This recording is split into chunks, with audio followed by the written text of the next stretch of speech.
Hi there, and welcome to the Parenting Without Power Struggles podcast. I'm Susan Stiffelman, your host. I'm a marriage and family therapist, author of Parenting Without Power Struggles and Parenting with Presence. And my thing is helping parents sort out some of the confusing and challenging experiences of raising kids so that you can have more fun, fewer power struggles, not through force, but through building strong relationships. My work is built on neuroscience and attachment theory and all the learning that I've done over the 40 plus years I've been doing this. So I hope you enjoy this episode, and please visit my website, susanstiffelman.com, where there's lots of other episodes as well as free newsletter and over 50 masterclasses with great people, including Dan Siegel, Mona Delahook, Janet Lansbury, Maggie Dent, Ned Hallowell, on every topic under the sun. We're going to look at today a particular angle of this body of work, but it's an important one because it runs as an undercurrent to a lot of the things that I teach and talk about. So here we go. It's a powerful question that I have used for many years in my work with parents, and it's really simple, but it can really change how you respond to your child. And this is the question. Get ready for it. Drum roll. The question is, why does this behavior make sense? So your child's acting out, they're falling apart, they're ignoring your requests, or they're saying things that they know are going to push your buttons. And it's really easy to jump into reactive mode or correction mode. Like, how can I stop this? What consequence should I give? How can I get them to listen or to be respectful? What if you pause for a minute and you just ask the question, why does this behavior make sense? In other words, we're reverse engineering. Here's the 12:22 p.m. and a meltdown has happened, or the episode that's so frustrating. What happened that got you there? And I'm not saying it's okay that your 6-year-old is hitting you or that your tween is rolling their eyes and slamming the door in your face, but when you step back to consider what's behind the behavior, which is what I'm all about, then you can respond more thoughtfully and more effectively too. So in other words, we're not just being nice, we're actually looking for ways to have less of that difficult behavior and respond to it more effectively. It doesn't become something else. I'm going to walk you through a few examples. Here's example number one, the sibling tormentor. You've got an 8-year-old. They have been relentlessly teasing their little brother. Nothing horribly cruel, snide remarks, grabbing toys, poking him till he cries. You're understandably tempted to scold him or to send him away. But if you ask the question, why does this behavior make sense?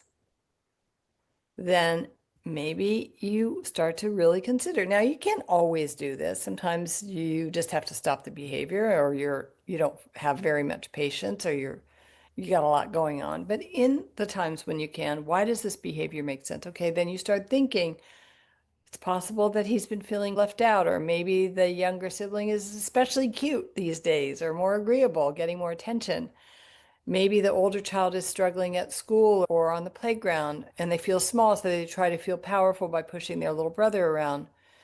When you start to question the why, then you can address the root, which is what I'm all about.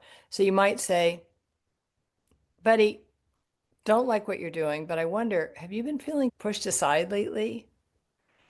And you see how they respond. Now, some kids will go, no, but some kids might go, I don't know. And that might be your code for, yeah. Or it might be something else. I wonder if you're just having a hard time. Or if there's parts of you, because now I'm working more and more with the internal family systems model, are there parts of you that are just feeling left out or lonely? So that's option number one. Example two, the explosive bedtime battle. And I don't know if you can hear, somebody's got their leaf blower outside, my apologies, or a chainsaw. We're going to carry on.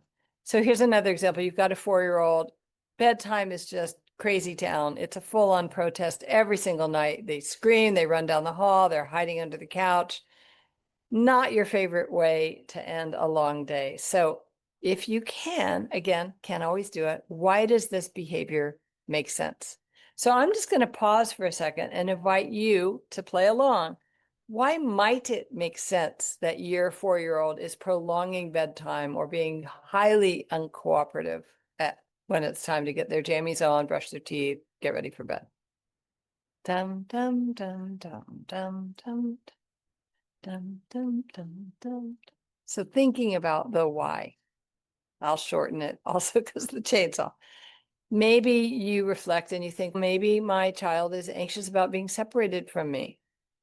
Maybe bedtime is a really hard transition because we've just started a new school or there's been a recent move or some upheaval in the family, and bedtime is another kind of experience that's difficult. Or maybe you've been really busy and this is the only time they're getting your undivided attention. So instead of just having stricter rules or being reactive, when you're able, can't always do it, you might address the underlying why. And you might not even be right, by the way. You might have thought, oh, it's because they haven't been getting a lot of attention.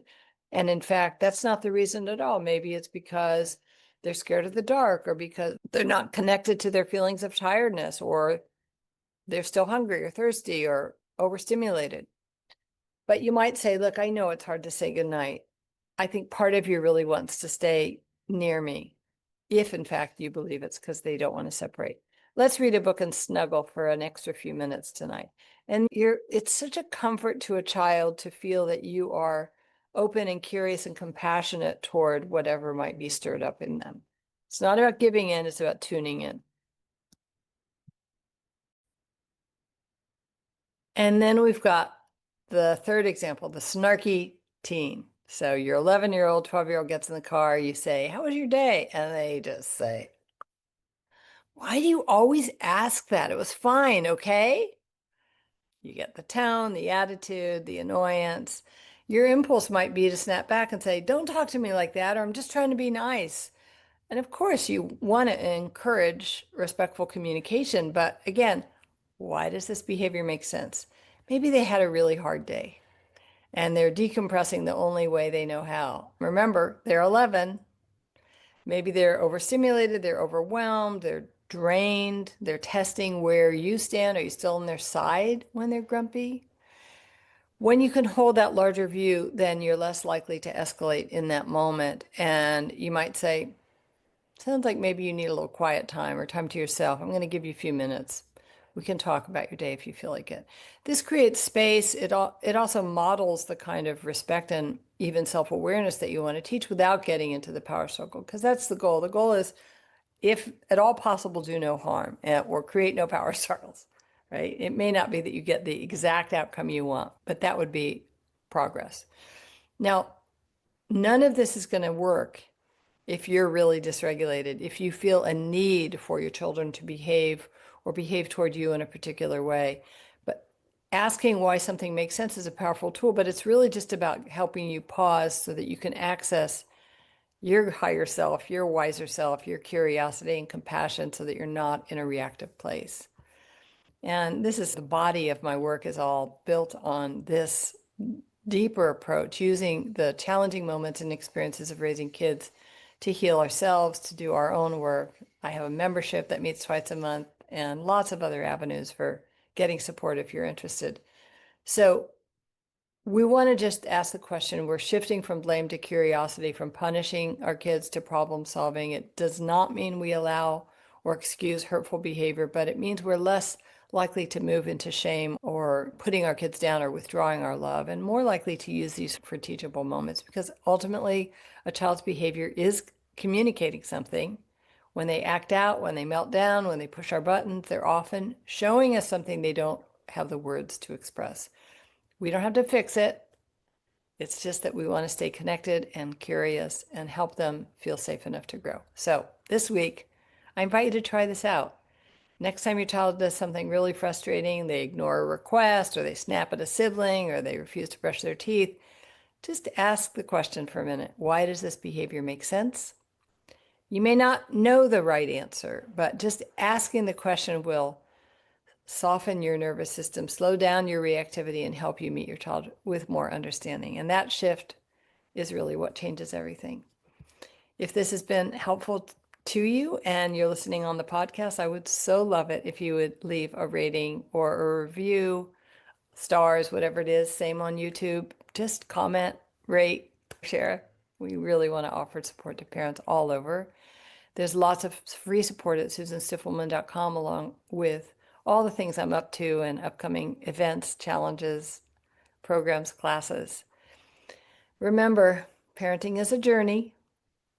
Thank you for showing up. It means that you are on the journey with intention and commitment, and I'm here to serve you. And as we wrap up, remember, no matter how busy life gets, look for those moments of sweetness and joy. Stay well, take care, and I'll see you next time.